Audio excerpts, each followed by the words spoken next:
boy was visited by an angel, and he asked in awe, "What's 1,000,000 years to you?" The angel answered, "It's like a second." So the boy asked, "What's $1,000,000 to you?" The angel said, "It's like a penny." The boy thought for a moment and said, "Whoa, can I have a penny?" "Sure," said the angel, "just a second." It's not easy for us on Earth to reconcile cosmic time, and that's what I want to talk about today, some very ancient times.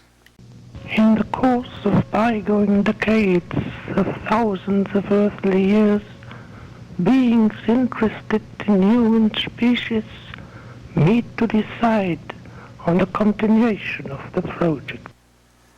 What you just heard was the voice of an angel, and what I'm talking about today is the project and how it began long, long ago. In 1995, I helped form an international research panel called INIT, the International Network for Instrumental Transcommunication. ITC, or Instrumental Transcommunication, is the use of technology to get in touch with the worlds of spirit. So in the simplest of terms, my colleagues and I were in direct contact with angels, as well as departed colleagues and loved ones, through phones, radios, computers, and other technical devices. We were together for 5 years, and in that time we experienced many miracles like the angel's voice that you just heard coming through the telephone answering device. So let's take a close look at the project that the angels referred to. This is another excerpt from the ethereal message on the phone recorder in Luxembourg in 1996. This is the 7th time that we accompany and guide you in your progress towards a free, wealthy and sane future in which humanity would have stripped off the chains of intolerance and cruelty. A future in which it will be able to establish a fruitful and durable relationship with the lighter realms of existence. The 7 angels told us they'd come close to our world 6 times when humanity had reached a turning point in its development. We could either forge a relationship with these brilliant beings and enter a period of a prolonged enlightenment, or we could fall into another dark age. And that's apparently what we've always done in the past, fall. Now they're here for the 7th time, and just maybe we can rise to the occasion, because things have changed in our world lately, especially in worldwide communication. And that's what the project is all about, according to the ethereals. Their intention has been to open up clear communication channels with our world, and also what they call a space-time gateway in order to bring the project to fruition. I've studied their cryptic messages about humanity and the project, and I've assembled them like pieces of a puzzle into a basic story.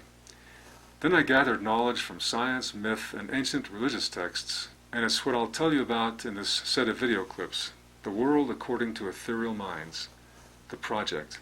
So let's start at the beginning. Long, long ago there was a planet called Marduk, and it was also called Eden. It was located in a regular orbit around the Sun between Mars and Jupiter. It was a paradise world, the source of legends such as the biblical Garden of Eden. Eden was inhabited by a race of superhumans who had mastered space travel and were busy colonizing the Earth. Back home on planet Eden, technology got out of hand, causing a massive explosion that pulverized their paradise world. Shrapnel from the explosion pummeled all the planets and moons in our solar system, destroying life on Mars and Venus, and badly ravaging life on Earth, or Terra.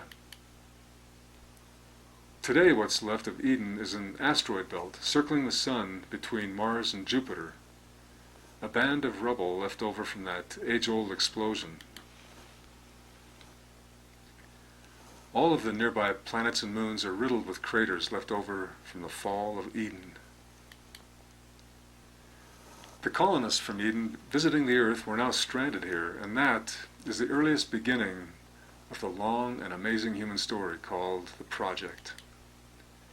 The real puzzle is trying to figure out when Eden self-destructed and what's happened since then. That's what I'll talk about in the next clips about the project.